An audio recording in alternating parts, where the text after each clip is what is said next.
gonna be like We're here today with Vaughn Lawrence. He's a naturopathic doctor here in Kansas City. And Vaughn, I was wondering if you could tell our viewers today a little bit about Shilajit. Shilajit is probably the most nutrient-dense mineral substance found on the planet, also known as mumio over in Russia. But it's from decomposed plant matter of over 7,000 different plants, making it very high in various vitamins, minerals, humic acid, what's the other acid? Fulvic acid for cleansing, heavy metals and detoxing the body, and it's a very strong antiviral substance as well. Now, how does one know if they're getting a good quality Shilajit? Well, it all depends on your source. As people who have worked with me or know me, I'm very big on knowing what my source is when I order raw materials or I order products from companies. I like to know that it's a legitimate company that has good intentions behind their products and why they're selling them, and they're not just using poor quality ingredients or something synthetic. And tell us a little bit more about Shilajit.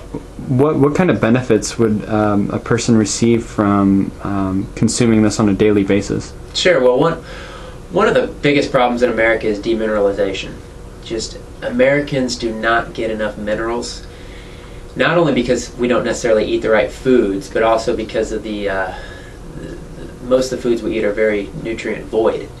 And we also eat a lot of sugar and other things that are completely void of nutrients, and that also demineralizes our body. So one of the main benefits of Shilajit, and I think probably the most important benefit of Shilajit, is the fact that it remineralizes the body, which means it's going to give you energy, it's going to help with weight loss, it's going to help cleanse and detoxify the body, it's going to help the organs to function properly, especially the heart and cardiovascular system for people that have maybe arrhythmias or irregular heartbeats, and just a plethora of benefits. It's going to keep people from craving sweets and sugars and things that they shouldn't be eating. But those minerals are key to everything. They're the key to life, and they're the key to every function in the body. So that's probably the main benefit you'll see from Shilajit. And if somebody was wanting to take Shilajit, how would they take it? How would they go about consuming this product? What is it? Is it like a liquid or a powder? Or? Shilajit, you usually find it in powder form, and there's a number of ways to take it. It's not the greatest tasting substance on earth, so there's a few different things you can do. You can try mixing it in a shake or smoothie. I actually just take it straight and I mix it with some of my Chinese tonic herbs like astragalus and ashwagandha, which really offset the taste of it, especially astragalus because it's kind of a sweet, pleasant tasting herb, so that really offsets the taste. But for a lot of people, they can try mixing it with a fat like a coconut or some type of milk or something like that, to see if it offsets the taste a little bit, or just take a little bit of water, add it in there, stir it up, and shoot it, and chase it down with some water after that. But the benefits far outweigh the bitter. I don't know if it's even really bitter, but the taste that some people don't seem to care for. And what type of doses would a person look at taking? I mean, can people take large quantities and it be safe, or is it something that should be moderated? You being a doctor and prescribing it to so many patients, how do you approach dosage? Well, for the first month, I usually have people do a tablespoon a day. That's a pretty good amount to remineralize the body.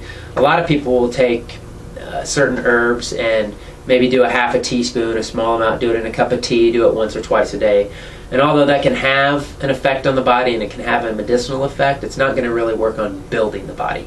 So doing a good tablespoon a day is a great way to really build and mineralize the body, so people can actually feel an effect and see the difference, because people like to feel like what they're taking is doing something for them. It is safe to take on a daily basis. It is safe to take in larger amounts.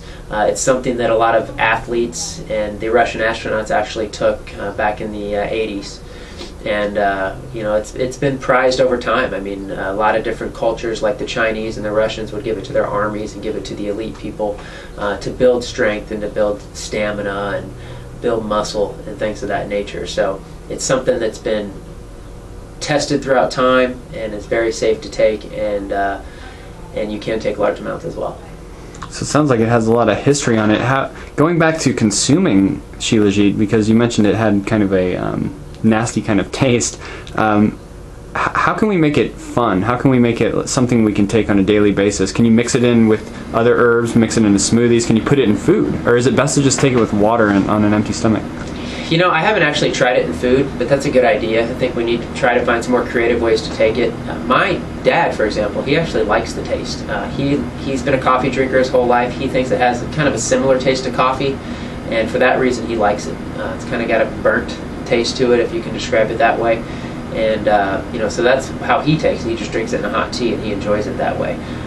Like I said, I just mix it in water with my other herbs, but I think experimenting it more in foods would probably be something beneficial and something we should do for the future, just so we can make sure we find ways to get more people on this, because it's such a valuable substance.